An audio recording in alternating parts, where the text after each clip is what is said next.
A number was successfully divided in order by 4, 5, 6 and remainder are 2, 3, 4. Find the number.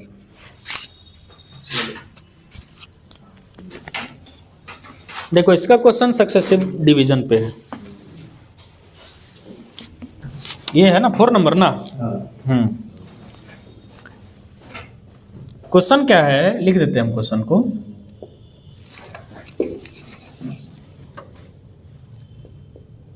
A number, कोई भी number है, is successively divided by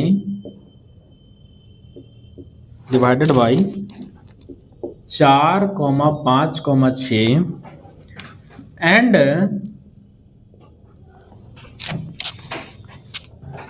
consecutive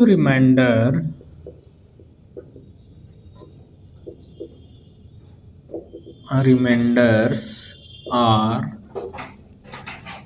2, 3, 4. Find the number. Number हमको find करना है। देखो question तो बन गया होगा, लेकिन कंसेप्ट से जानना चाह रहे हैं हम। कंसेप्ट बताए भी हैं, सोच के देखो। सक्सेसिव डिवीजन का मतलब होता है कि क्वोशेंट से क्वोशेंट में ही भाग लगाना लगातार। तो हम लोग आते हैं, पहला भाजक तुम्हारा क्या था पहले बताओ। मान लो कोई नंबर था, शुरू में यही नंबर ना था, 4 ओरिजिनल नंबर को भागा दिया, तो मान लिया वो नंबर n था। 4 भागा दिया, क्वोशेंट मान लिया Q1, तो रिमाइंडर कितना आया था तुम्हारा, ठीक। अब दूसरा में आओ, अब Q1 को कौन भागा देगा, 5, तो मान लो क्वोशेंट आया Q2 और रिमाइंडर आया। सक्सेसिव डिवीजन का ही मतलब होता है कि जो क्वोशेंट आया उसी में भागा लग रहा है। फिर Q2 में अब कौन भागा लगेगा बताओ, आया Q3 प्लस 4। सक्सेसिव डिवीजन क्या होता है हम बताते हैं।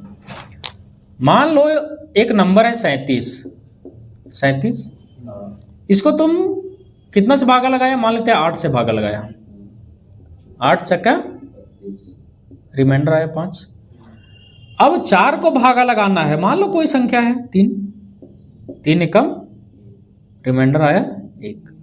तो सक्सेसिव डिवीजन का क्या मतलब होता है कि इस क्वोशेंट को अब हम भागा लगाएंगे, अगला जो डिवीजर है क्वोशेंट को भागा देना है। समझ गया। तो यहाँ देखो वही चीज़ है कि नहीं, जो पहला क्वोशेंट था, जो क्वोशेंट आ रहा है उसमें अब भागा लगा रहे हैं, फिर यहाँ जो क्वोशेंट आया उसमें भागा लगा रहे हैं। समझ रहा है कि नहीं समझ रहा है। ओरिजिनल नंबर मेरा n ना है, ठीक। हमको बोला कि नंबर बताओ, कैसे बनाएंगे बताओ। अगर हम Q3 को कुछ मान लें, क्या मान लें, क्वोशेंट हमेशा पूर्णांक होता है कि नहीं होता है, पूर्णांके का हम चैप्टर पढ़ रहे हैं, पूर्णांक। तो Q3 को हम मिनिमम से मिनिमम 1 मानेंगे, तो मानने का 10 भी मान सकता है। इस पे अनेक और क्वेश्चन बनते हैं। देखो जो तुम नंबर फाइंड कर रहा है ना, वो एग्जैक्ट नंबर नहीं है। क्वेश्चन होना चाहिए कि find the least number, least such number, छोटा से छोटा। मान लो कोई लड़का यहाँ 5 भी तो ले सकता है, कहाँ नहीं ले सकता, एकदम ले लो, कोई दिक्कत नहीं है, तुम्हारा मर्जी है। बोला नहीं ना कि वहां पे लास्ट क्वेश्चन कितना लेना है। तो यानी कि सच टाइप सबसे छोटा, जैसे समझो हम क्या करना चाह रहे हैं। अगर तुम यहां लेट कर लो कि Q3 बराबर 1 है, सबसे छोटा से छोटा हो सकता है, और भी तो हो सकता है, 10 से 11 भी तो हो सकता है। तो Q3 का जब हम 1 मान ले, इसीलिए तुम लोग पढ़ा भी होगा कि जब कुछ भी नहीं दिया रहता तो हम लोग 1 लेके चलते हैं शॉर्टकट में।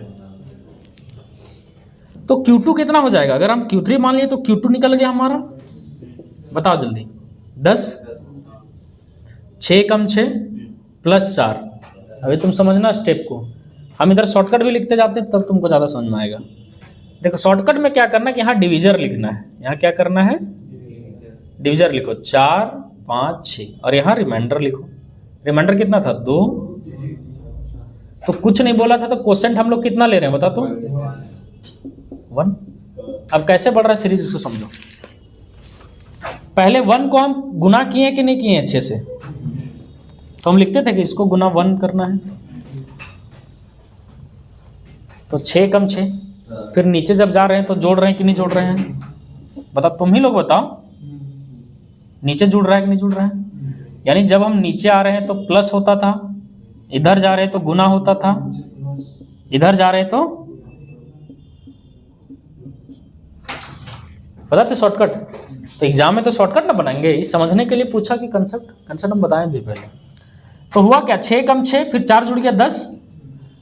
अब यहां तुम्हारा 10 हो गया, अब 10 जाके 5 में गुना होना चाहिए, 10 जाके, तो बता Q2 तुम्हारा 10 हुआ, देखो 5 से गुना होगा कि नहीं होगा? इसको अगर हम कहां पुट करेंगे, जहां इसका जगह है, पुट इन इक्वेशन, क्या हो जाएगा बताओ जरा? Q1 निकलेगा कि नहीं निकलेगा? 10 बचे 50 और 3, तो बन गया यहां से 50। देखो 50 बना भी और 3 जुड़ा भी। अब जो 53 आया वो 4 से गुना होगा और 2 जुड़ेगा, ठीक है। पुट इन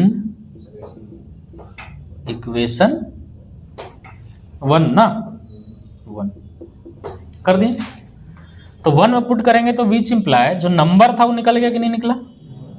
53 चके हो रहा है गुना, देखो तो यहां तक 53 आया था ना तुम्हारा, 53 से फिर 4 और प्लस, तो 4 तिया 12, 4 पचे 20, 21 प्लस 2, तो 214 हुआ कि नहीं हुआ? मान लो यहाँ 3 डिविजन था, एक और डिविजन रहता, यहाँ एक और रिमाइंडर रहता, तो लास्ट में हम 1 मानते। और क्वेश्चन में बोल देगा नहीं, अंतिम क्वेश्चन आपको 2 लेना है, तो हम यहाँ पे कहाँ लेते, बस 2 से शुरू करते। तो ये छोटा नंबर है, ऐसा ऐसा हजारों करोड़ों अरबों संख्या निकल सकता है, नहीं निकल सकता है? हम यहाँ पे 5 ले ले, 8 ले ले, कुछ भी तो ले सकते हैं ना। तो सबसे छोटा संख्या निकल गया। अब अगर आगे और कुछ बोलता तो हम, कंसेप्ट समझा कि नहीं समझा?